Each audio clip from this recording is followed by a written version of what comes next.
दोस्तों नमस्कार, मैं रमू सिंह। राजेंद्र शुक्ला की राह आसान नहीं होगी। रीवा में राजेंद्र शुक्ला के लिए इस बार का चुनाव काफी संघर्षपूर्ण हो सकता है।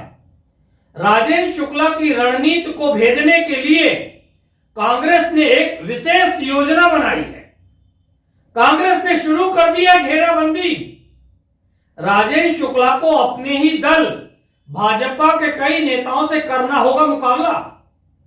कांग्रेस से राजेंद्र शर्मा पार्टी के जिलाध्यक्ष बनाए गए हैं। राजेंद्र शर्मा बड़े बिल्डर हैं। शिल्पी प्लाजा राजेंद्र शर्मा की ही देन है। राजेंद्र शर्मा दिग्विजय सिंह और श्रीनिवास तिवारी के काफी करीबी नेता बताए जा रहे हैं। भाजपा के राजेंद्र शुक्ला एक मुस्लिम व्यक्ति को फाइनेंस करके पैसा देकर निर्दलीय या सपा से चुनाव लड़वाते आ रहे हैं, जिससे कांग्रेस को 8 से 10 हजार मुस्लिम मतों का नुकसान उठाना पड़ता है। ऐसे में कांग्रेस ने राजेंद्र शुक्ला के खास दीपक पटेल पर निगाहें दौड़ाई। बताया जाता है दिग्विजय सिंह सरकार के समय रीवा में कुछ पटेल नेता पीड़ित थे, तब राजेंद्र शुक्ला ने आगे आकर उनकी मदद की थी। इन्हीं में से एक दीपक पटेल हैं जो राजेंद्र शुक्ला के खास हुआ करते थे। दीपक पटेल रीवा नगर निगम से महापौर का निर्दलीय चुनाव लड़ गए और उन्हें लगभग 8000 वोट मिले। यह सीधा नुकसान भाजपा को उठाना पड़ा और कांग्रेस के महापौर की जीत हो गई।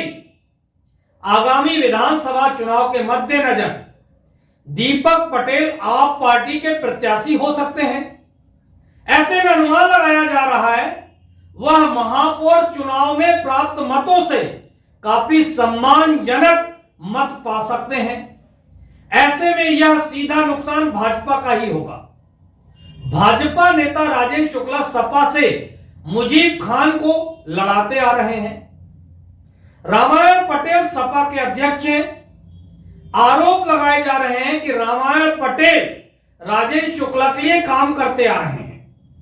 जैसे पिछले चुनाव में रामायण पटेल विधानसभा चुनाव के समय अपनी पोलिंग से 0 वोट दिलवाए। खुद की पोलिंग से सपा को 0 वोट प्राप्त हुए। ऐसे में सवाल उठते हैं कि क्या रामायण पटेल ने अपना वोट भी समाजवादी पार्टी, जिस पार्टी की वो अध्यक्ष हैं, उसको भी नहीं दिया। वह राजेंद्र शुक्ला के कहने पर सपा से मुजीब खान को टिकट देकर मुस्लिम वोट काटने का काम करेंगे रामायण पटेल। रीवा विधानसभा में भाजपा से राजेंद्र शुक्ला ही चुनाव लड़ेंगे। ऐसे में रीवा महापौर अजय मिश्रा बाबा और राजेंद्र शर्मा ने मिलकर एक रणनीति बनाई है।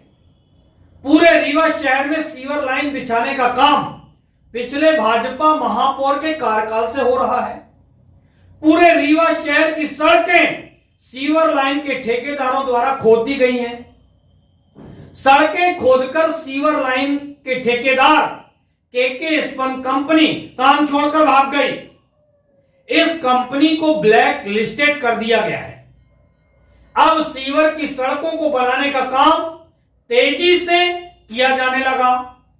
हर सड़क का भूमि पूजन कांग्रेस नेता राजेंद्र शर्मा कर रहे हैं।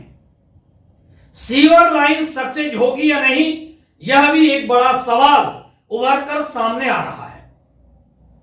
सतना में भी सीवर लाइन को लेकर सड़कों का चीरहरण करना शुरू कर दिया गया है।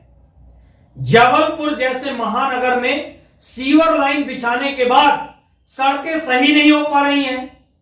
जहां भाजपा के राष्ट्रीय अध्यक्ष जेपी नड्डा और भाजपा के प्रदेशाध्यक्ष वीडी शर्मा दोनों की ससुराल है।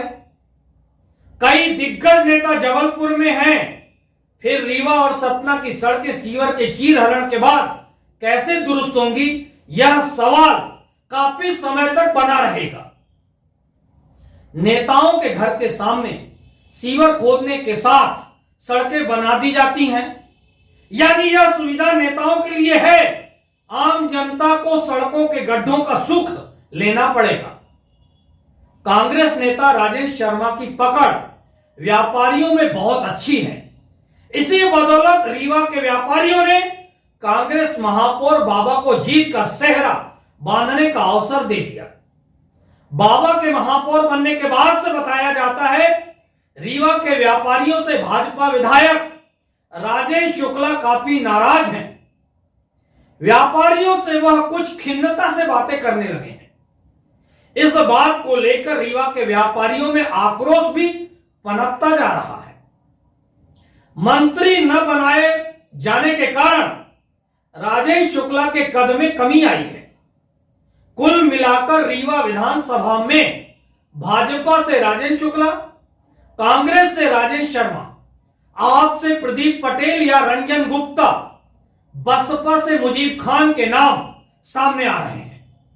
अगर यह सभी चुनाव लड़ते हैं तो रीवा विधानसभा की तस्वीर क्या होगी?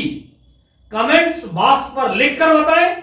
जल्द मिलते हैं एक नई विधानसभा के विस्तृत विश्लेषण के साथ। धन्यवाद दोस्तों।